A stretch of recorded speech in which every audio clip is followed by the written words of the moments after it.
Photo में दिख रही है महिला, आप सोच रहे होंगे कि कितनी खुश नज़र आ रही है। इसके चेहरे पर आप खुशी अलग ही देख सकते हैं, यानी कि इतनी मुस्कुरा रही है कि ऐसा लग रहा है कि अवार्ड जीत कर आई है। लेकिन ये कोई अवार्ड नहीं आई है, ना ही इसने कोई ऐसा काम किया है कि इसके लिए हम वाह वाह करें या फिर अच्छा ही बताएं। ये महिला जो होती है अपने पति को शादी करने के बाद 36 दिन बाद मार देती है, यानी कि अपने पति की हत्या करके यहाँ पर आई है। इस महिला ने ऐसा क्यों किया? आखिरकार जब इसे अपने पति के साथ रहना ही नहीं था तो उससे शादी की ही क्यों? और शादी करने की क्या वजह रहती है और अपने पति को मारने की क्या वजह रहती है, ये जानते हैं हम इस कहानी के माध्यम से। चलिए तो बिना देरी के इस कहानी को शुरू करते हैं। नमस्कार, आदाब, सत श्री अकाल, हर हर महादेव। मेरा नाम रूपा है और आज की घटना छत्तीसगढ़ प्रदेश का एक जिला लगता है गढ़वा, और इसी जिले के अंतर्गत एक थाना आता है रंगा। और इसी थाने में मैं बात कर रही हूँ 17 जून सन 2025 की। 17 जून सन 2025 को फ़ोन आता है। फ़ोन पर कहा जाता है उधर से कि एक गांव का नाम है बहुकुंदर, उस गांव में एक महिला ने अपने पति को मार दिया है। जैसे पुलिस वालों को एक खबर मिलती है तो पुलिस वाले जो होते हैं, पुलिस वाले उस गाँव में पहुँचते हैं, उस घर में पहुँचते हैं तो देखते हैं कि कुछ व्यक्ति जो होते हैं, एक महिला को उन्होंने खंबे से बांध रखा है और वे उसे मार रहे हैं। छोटा हो, बड़ा हो, बच्चा हो, बूढ़ा हो, जवान हो, जो भी हो, वो सिर्फ उस महिला को मार रहा है। पुलिस वाले जो होते हैं उन्हें छुड़ाव करते हैं, उनसे कहते हैं, उनसे रिक्वेस्ट करते हैं कि इसे छोड़ दीजिए, इसने क्या किया है। तभी गांव वाले जो होते हैं वे कहते हैं कि इसने अपने पति को मार दिया। पुलिस वाले जो होते हैं जैसे ही घर के अंदर जाते हैं, घर के अंदर जाने के बाद वे देखते हैं कि घर में एक चारपाई है, चारपाई पे एक युवक पड़ा हुआ है। युवक से सिर्फ मुँह से झाग आ रही हैं। पुलिस वाले जो होते हैं गांव वालों से रिक्वेस्ट करते हैं उसे छोड़ने की, उसे छुड़ाते हैं। छुड़ाने के बाद उसे हिरासत में लेते हैं और उससे पूछताछ करते हैं। पूछताछ में पता चलता है कि वो महिला जो होती है बताती है कि मैंने अपने पति के साथ ये सब कुछ किया नहीं है और मैं अपने पति को क्यों मारूंगी। मैं अपने पति से बहुत प्यार करती हूँ और अपने पति के साथ रहना चाहती हूँ, और मेरी शादी को अभी सिर्फ 36 दिन हुए हैं। मैं अपने पति के साथ ऐसा नहीं कर सकती हूँ। मेरे पति को अगर किसी ने मारा है तो मेरी सास ने मारा है। मेरी सास दरअसल मुझे मारना चाहती थी। मैं तो मरी नहीं, लेकिन मेरे पति मर गए। मेरी सास जो होती है खाने में जहर मिला देती है, और वो उस खाने में जहर मिलाती है जो मैं खाती ही नहीं हूँ, यानी कि चिकन में जहर मिलाती है। मैं चिकन खाती ही नहीं हूँ। जब ये सारी बातें वो पुलिस वालों से कहते हैं तो पुलिस वाले जो होते हैं उसे हिरासत में लेते हैं। गांव वालों और उसकी माँ से पूछताछ की जाती है तो गांव वाले जो होते हैं बताते हैं कि दरअसल ये झूठ बोल रही है, इसकी माँ ने ऐसा नहीं किया है, इस लड़की ने ऐसा किया है, इसने ही अपने पति को मारा है। अब पुलिस वालों के लिए समझ में सवाल हो रहा था कि ऐसा कह क्यों रही हैं। उधर पुलिस वाले जो होते हैं वे लड़के की माँ से बात करते हैं तो लड़के की माँ जो होती है राजमती, वो भी यही बात कहती है कि मेरी बहू ने ये सब कुछ किया है, वो मेरे बेटे के साथ रहना ही नहीं चाहती थी। वो शादी के 2 दिन बाद ही अपने घर चली गई थी, लेकिन हम जब पंचायत बैठाते हैं, पंचायत में मेरा बेटा हाथ जोड़ता है तब कहीं जाकर आते हैं। लेकिन हमें इस बात का दूर दूर तक अंदाज़ा नहीं था कि हमारी बहू हमारे साथ ऐसा करेगी। अब पुलिस वालों के सामने जो बयान होते हैं वे अलग अलग होते हैं, यानी कि बहू जो होती है अपनी सास पर इल्ज़ाम लगा रही होती है, सास जो होती है अपनी बहू पर इल्ज़ाम लगा रही होती है।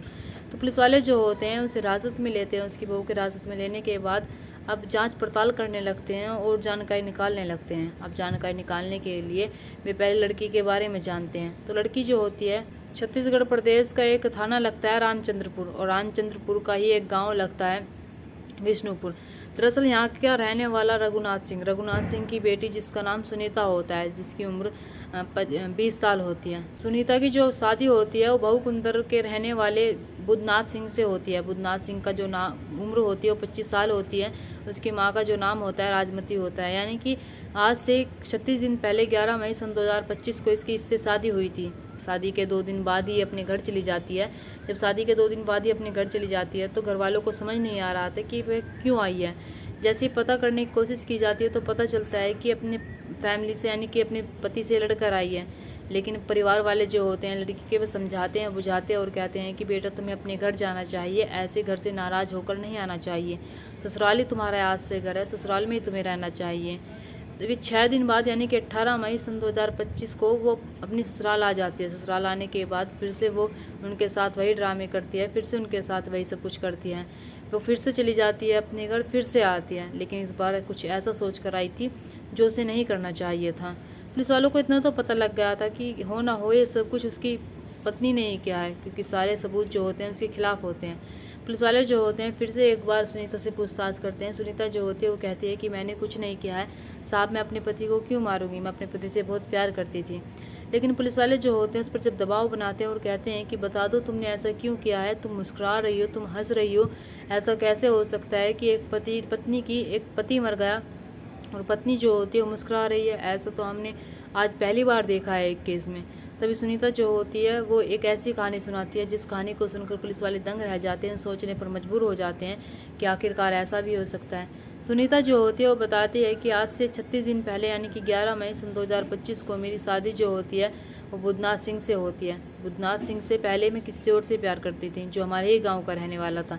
मैं उससे शादी करना चाहती थी, मैं उसके साथ रहना चाहती थी। मैं अपने परिवार वालों से भी कहती हूँ, लेकिन परिवार वाले जो होते हैं उस लड़के से इनकार कर देते हैं और कहते हैं कि तुम्हें शादी हमारे कहने से करनी होगी, और वो मेरी शादी बुधनाथ सिंह से करा देते हैं। मैं बुधनाथ सिंह के साथ बिल्कुल नहीं रहना चाहती थी, मैं उससे प्यार नहीं करती थी। जैसे 11 मई सन 2025 को मेरी शादी होकर उसके घर जाती हूँ तो मैं जब जैसे वो मेरे साथ पास आने की कोशिश करता है, करीब आने की कोशिश करता है, यानी कि वैवाहिक जीवन शुरू करने की कोशिश करता है, यानी कि मेरे साथ गलत काम करने की कोशिश करता है, तो मैं उसे दूर कर देती हूँ। दूर कर देने के बाद मैं उसके करीब जाती ही नहीं हूँ और शादी के 2 दिन बाद ही मैं अपने घर आ जाती हूँ। घर आने के बाद मैं अपने घर वालों के साथ रहने लगती हूँ, लेकिन घर वाले जो होते हैं वो समझाते और कहते हैं कि आज से तुम्हारा ससुराल ही घर है, तुम्हें वहीं पर रहना चाहिए, हमने तुम्हें यहाँ से विदा कर दिया है।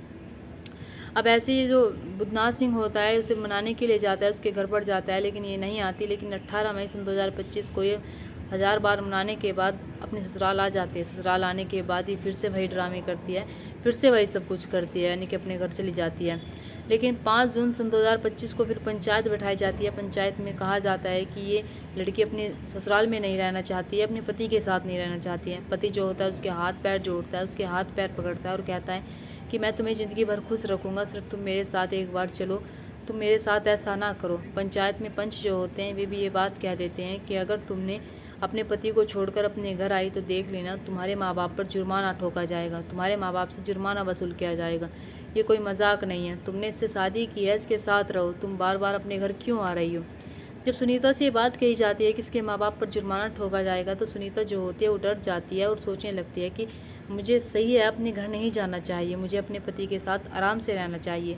तो सुनीता जो होती है वो कहती है कि मैं अपने घर वालों से नाता तोड़ना चाहती हूँ, मैं अपने घर वालों के पास कभी नहीं जाऊँगी, मैं अपने ससुराल में रहूँगी। यानी कि 5 जून सन 2025 को अपने ससुराल आ जाती है। ससुराल आने के बाद वो आराम से रहने लगती है, अपने पति का भरोसा जीतती है, अपने पति से प्यार करती है। इनकी आराम से सब कुछ चल रहा था सही, जब सब कुछ सही चल रहा था, इधर ये बुधनाथ सिंह जो होता है सिर्फ अपनी माँ के साथ रहता था। ना ही तो उसका कोई भाई था, ना ही इसके पिता थे, ना ही इसकी कोई बहन थी।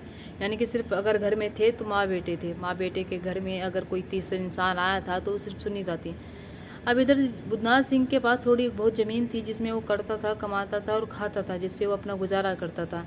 ऐसे ही 16 जून सन 2025 को अपनी पत्नी को लेकर बाज़ार जाता है। बाज़ार जाने के बाद उसकी पत्नी जो होती है वो बर्तन खरीदती है। कुछ बर्तन खरीदने के बाद उसकी पत्नी जो होती है वो कहती है कि हमारे खेतों के लिए कुछ दवाई या कीटनाशक दवाइयाँ ले लीजिए, क्योंकि खेतों में पड़ती हैं, नहीं तो फसल ख़राब हो जाएगी।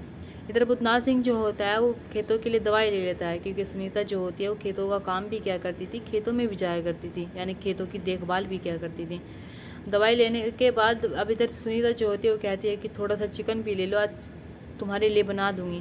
तो इधर जो उसका पति होता है बुधनाथ सिंह वो चिकन भी ले लेता है। चिकन लेने के बाद ये दोनों जो होते हैं घर आते हैं। घर आने के बाद इसकी माँ जो होती है वो चिकन बनाती है। चिकन बनाने के बाद सबको परोसा जाता है। चिकन परोसा जाने के बाद ये सुनीता जो होती है तो खाती ही नहीं थी। इधर इसकी माँ ने भी चिकन नहीं खाया था, लेकिन जो सुनीता होती है वो चिकन में पहले ही कीटनाशक दवाई मिला देती है। कीटनाशक दवाई मिला देने के बाद वो अपने पति को खिला देती है। और उसका पति जो होता है वो कहता है कि मेरी तबीयत ख़राब हो रही है, लेकिन बुधनाथ सिंह की बात को इग्नोर करती है। सुनीता जो होती है उसे अपने कमरे में ले जाती है। कमरे में ले जाने के बाद वो उसे लिटाई रखती है। जो इधर बुधनाथ सिंह होता है उससे बार बार कह रहा होता है कि मुझे कुछ गलत लग रहा है, मेरी तबीयत थोड़ी सी ठीक नहीं है, मुझे डॉक्टर के पास जाना है। लेकिन सुनीता जो होती है वो उससे ना करती रहती है और कहती है कि ऐसा कुछ नहीं है, ठीक हो जाओगे। इधर वो बेहोश हो जाता है और बेहोश होने के बाद वो रात में ही मर जाता है, यानी कि रात को ही इस दुनिया को छोड़कर चला जाता है। उसकी पत्नी जो होती है उसके पास सो रही थी, उसके पास रह रही थी, उसके पास बैठी हुई थी। जैसे ही सुबह होती है, सुबह होने के बाद वो देखती है कि उसका पति अब इस दुनिया में नहीं रहा है, तो वो इधर अपनी यानी कि अपनी सास पर इल्ज़ाम डालती है, जोर जोर से चीखने लगती है, चिल्लाने लगती है। लेकिन गांव वालों को सब कुछ पहले से ही पता था। गांव वाले जानते थे कि सुनीता अपने पति बुधनाथ सिंह के साथ नहीं रहना चाहती है, वो अपनी सास पर झूठा इल्ज़ाम डाल रही है। तभी गांव में से एक व्यक्ति जो होता है सुबह के वक्त 17 जून सन 2025 को पुलिस वालों को कॉल करता है और उनसे कहता है कि यहाँ पर एक महिला ने अपने पति को मार दिया। अब पुलिस वाले जब ये सारी बातें सुनते हैं, यानी कि सुनीता की ये सारी बातें सुनते हैं कि सुनीता किसी और से प्यार करती थी, लेकिन घर वालों की ज़बरदस्ती आने से उसने बुधनाथ सिंह से शादी की है, तो वो इस बात को हजम ही नहीं कर पा रहे थे कि आखिरकार एक महिला ऐसा कर कैसे सकती है। एक महिला के लिए अब पति खिलौना बन चुका है, यानी कि वो अपने पति को जब चाहे वो जब मार सकती है। उसकी क्या कसूर था, उसकी क्या गलती थी? उसकी सिर्फ इतनी सी गलती थी कि उसने सुनीता से शादी की। अगर सुनीता की उससे शादी नहीं होती, किसी और से शादी नहीं होती, तो वो उसे भी मार देती। लेकिन सुनीता जो होती है वो ये बात भी कहती है कि मैं उससे ही शादी नहीं करना चाहती थी, बुधनाथ सिंह से, क्योंकि वो देखने में अच्छा नहीं था, देखने में सुंदर नहीं था। अगर मेरे घर वाले किसी और से शादी करवाते जो देखने में अच्छा लगता, सुंदर लगता, तो मैं कर लेती। लेकिन इधर मेरी शादी जब बुधनाथ सिंह से कराई जाती है तो मेरा खून खोल जाता है। मैं उसके साथ रहना ही नहीं चाहती थी, मैं उससे दूर भागना चाहती थी। लेकिन मैं घर वालों के दबाव में, पंचायत के दबाव में इसके पास रहने लगती हूँ, इसके साथ आकर रहने लगती हूँ। लेकिन जब मुझे लगता है कि मुझे इसके ही साथ रहना है, पूरी ज़िंदगी यहीं पर रहना है, तो मेरे दिमाग में ये सारे ख्यालात आते हैं। दोस्तों, यहाँ पर एक पत्नी ने अपने पति के साथ ये सब कुछ किया, यानी कि शादी को सिर्फ 36 दिन हुए थे, 36 दिन में ही उसने अपने पति की जान ले ली। अब शादी का जो बंधन है वो थोड़ा सा फीका पड़ता जा रहा है, शादी का जो सिलसिला है वो थोड़ा सा ढीला पड़ता जा रहा है, यानी कि शादी जैसे पवित्र रिश्ते का मजाक बनाया जा रहा है। दोस्तों, यहाँ पर ये अपने पति की हत्या करने के बाद मुस्कुरा रही थी, हंस रही थी, यानी कि इसकी जो मानसिक स्थिति है वो देखो कि अपने पति को मारने के बाद हंस रही थी। दोस्तों, इस कहानी और घटना को सुनाने का मकसद मेरा आपका दिल दुखाना नहीं था, आपको परेशान करना नहीं था, आपको घटना के बारे में बताना था, आपको सचेत करना था। आप अपने परिवार के साथ खुश रहिए। नमस्कार।